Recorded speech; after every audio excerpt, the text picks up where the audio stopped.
আসসালামু আলাইকুম। এখন কিছু শাহেক মৌলানা বক্তারা, এরা মৌলানা বক্তাদের শাহেক, ওরা তো নাফরমান।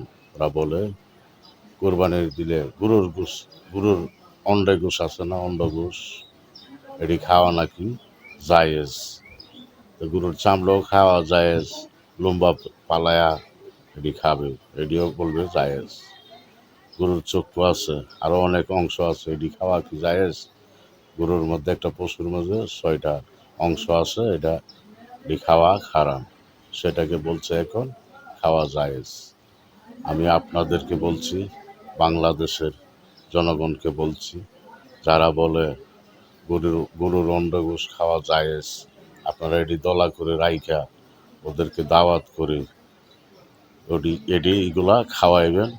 আর গরুর শিং আছে না, এটি লাগবেন, লাইকা খাওয়া আছে, এটা পাশা দিয়া এই শিং ঢুকাইয়া দিবে ভবিষ্যের দলগন্তরে, নাফরমানের দলগন্তরে। বলে গরুর অন্ডে গোস খাওয়া নাকি জায়েজ। আরও অনেক কিছু বলতেছে নবীজির বিরুদ্ধে, নবীজি নাকি ওদের মতো মানুষ।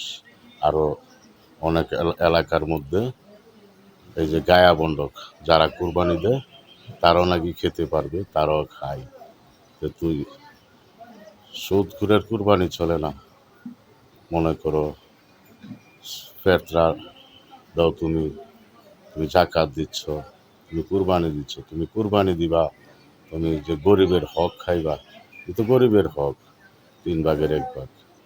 এটি এটি না দাও, খায়ালাও, 1 লাখ খাইলেও বলে জায়েজ আছে, এটি বলে খায়ালাই তাহলে জায়েজ।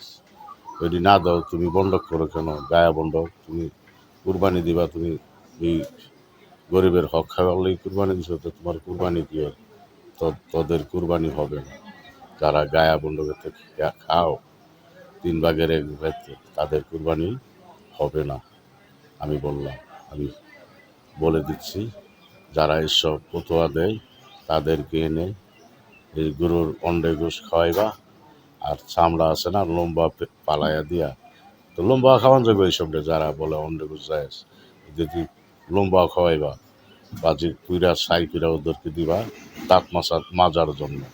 আর গরুর চামড়া আর অন্ডে গোস খাওয়াইয়া পাশা দেওয়া, এই যে গরুর শিং দিয়ে দিবা, তাহলে তাদের শিক্ষা হবে।